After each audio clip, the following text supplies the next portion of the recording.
दोस्तों, बात होगी आज वीडियो में सामाजिक संबंधों में संवाद का।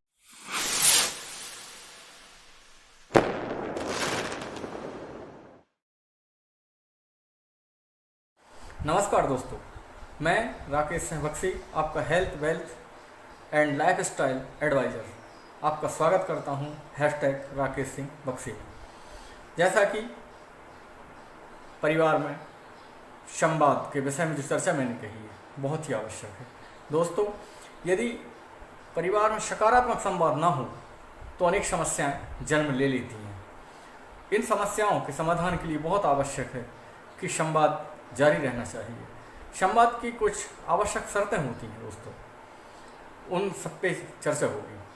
पहला, परिवार में सायंकालीन जब सब लोग इकट्ठे हो जाते हैं तो बातचीत होनी चाहिए। दिन भर के अपने अपने जो अनुभव हैं वो साझा होने चाहिए। उससे एक तो मन हल्का हो जाता है यदि किसी के साथ कुछ अनहोनी हो गई है। दूसरा, कोई समाधान होता है तो वो ऑटोमेटिक बाहर निकल के आ जाता है। संवाद में एक चीज़ और ध्यान रखनी चाहिए दोस्तों, निंदा कभी ना करें किसी की भी। जो भी हुआ है, जैसा हुआ है, लेकिन किसी भी प्रकार से निंदा नहीं होनी चाहिए। निंदा करने से नेगेटिव एनर्जी का जन्म होता है, जो बहुत ही नुकसानदेह होती है सामाजिक संबंधों के लिए। कई बार ऐसा भी होता है कि पूरा परिवार ना हो तो उसके पीछे जो सदस्य नहीं है उसके बारे में जो चर्चा होती है वो भी कई बार गलत साबित होती है।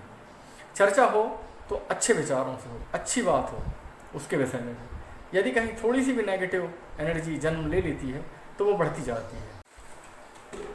आलोचना भूलकर भी नहीं करना चाहिए, प्रशंसा हमेशा करना चाहिए। यदि बहुत आवश्यकता पड़े, किसी को किसी की कमजोरी बताना हो, तब भी आप इतना ध्यान रखें कि आलोचना ना करें। पहले प्रशंसा कर दें कि वैसे तो आपका काम बहुत अच्छा है, पर यदि इसमें थोड़ा सा सुधार कर लें तो और भी अच्छा हो सकता है। आपकी कार्य करने की क्षमता बहुत अच्छी है, लेकिन यदि आप थोड़ा सा इसमें व्यवहार कुशलता अपना लें या हंसमुख स्वभाव अपना लें तो शायद इससे अच्छा हो सकता है। इस टाइप से ऐसी समझाइश देनी चाहिए। यदि आप डायरेक्ट आलोचना करेंगे तो सामने वाले के दिल में बैठ जाती है, जो काफ़ी नागवार गुजरती है और सामाजिक संबंधों में रूखापन आ जाता है। इसलिए आप हमेशा यदि आलोचना करनी भी है तो उसको बिल्कुल जैसे शक्कर की चाशनी में हल्दी को पाक देते हैं, उसी प्रकार से अपनी आलोचना को भी प्रशंसा के शब्दों से पाक के और धीरे से अपनी बात को रखनी चाहिए। दोस्तों, एक बात और, प्रशंसा सबके सामने करें। यदि कोई आलोचना करनी या कोई कमी बतानी है तो वो अकेले में एकांत में जाके अपने पारिवारिक सदस्य को बताना चाहिए कि आप थोड़ा सा ऐसा कर लें तो बहुत अच्छा हो सकता है। एक चीज़ और दोस्तों, कि सुनना ज़्यादा चाहिए, बोलना कम चाहिए। उससे क्या होता है कि जो सुनाने वाला होता है वो अपनी बात रखना चाहता है। कभी भी बीच में टोका टाकी या बात को काटना नहीं चाहिए। कई बार ये होता है कि अपन बोलने लगते हैं कि सुनिए सुनिए मेरी सुनिए, इस टाइप से नहीं। पहले उसकी पूरी सुन लें, उसके बाद आप अपनी पक्ष या अपना जो भी बात है जिस तरीके से आप रखना चाहते हैं वो आप बताएं, तब उसका सकारात्मक प्रभाव पड़ता है। अधिक सुनने से सामने वाले को भी अच्छा लगता है कि कम से कम वो हमारे सुख दुख और सारे दर्द को समझते हैं, सुनते हैं, उसके बाद बोलते हैं। कई बार हम यस और नो में जो जवाब देते हैं वो भी सामने वाले को बहुत पीड़ा पहुंचाते हैं।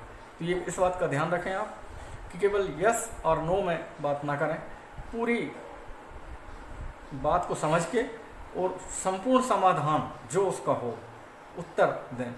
एक और बहुत बड़ी गलती करते हैं दोस्तों हम, कि कोई बता रहा है और हम अपने मोबाइल से खेल रहे हैं, लगातार उसमें कहीं मैसेज पढ़ रहे हैं। कभी भी दोस्तों, जब कोई आपके साथ बैठा हो, बात कर रहा हो, संवाद चल रहा हो, तब मोबाइल का यूज़ ना करें। बात दूसरी ये भी है कि बात सुनते सुनते आपको सामने वाले की प्रशंसा भी करना चाहिए। जैसे, वाह क्या बात है, बहुत बढ़िया, मज़ा आ गया, तुम्हारी ये बात तो बहुत ज़बरदस्त है। इस प्रकार से कहने से आपका जो व्यक्तित्व है उसमें चार चांद लग जाते हैं दोस्तों, संबंधों में मधुरता आती है। और हर आदमी प्रशंसा के लिए बहुत भूखा होता है, यदि आप प्रशंसा करेंगे तो उसकी कार्य क्षमता बढ़ जाती है।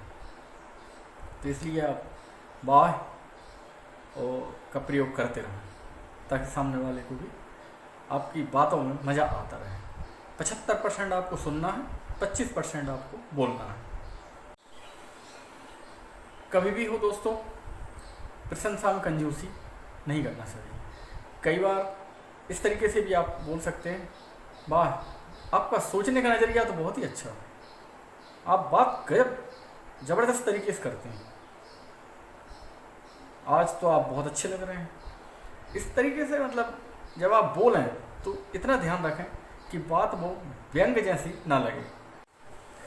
कई बार दोस्तों परिवार में या सामाजिक संबंधों में कुछ गड़बड़ हो जाती है, बोलचाल बंद हो जाती है, तो ये कभी भी ना करें। ये कभी भी भूल कर भी बोलचाल बंद ना करें। समाधान केवल संवाद से ही हो सकता है। कहा भी गया है, संवाद ही समाधान है। यदि आप बात करते रहते हैं तो कितनी भी बड़ी समस्या हो उसका समाधान हो जाता है। लेकिन यदि एक बार बोलचाल आपने बंद कर दी, कहीं संवाद बंद कर दिया, तो आप ये माने कि धीरे धीरे वो छोटी सी बात बड़ा रूप ले लेती है और एक बड़ी बुराई आपकी बन जाती है। इसलिए चाहे परिवार हो, घर हो या समाज हो, बोलचाल जारी रखें, संवाद जारी रखें और सकारात्मक संवाद जारी रखें। इसी आशा और विश्वास से कि आप सामाजिक संबंधों में संवाद का महत्व समझ पाए होंगे। दोस्तों आपसे लेता हूँ विदा। नमस्कार।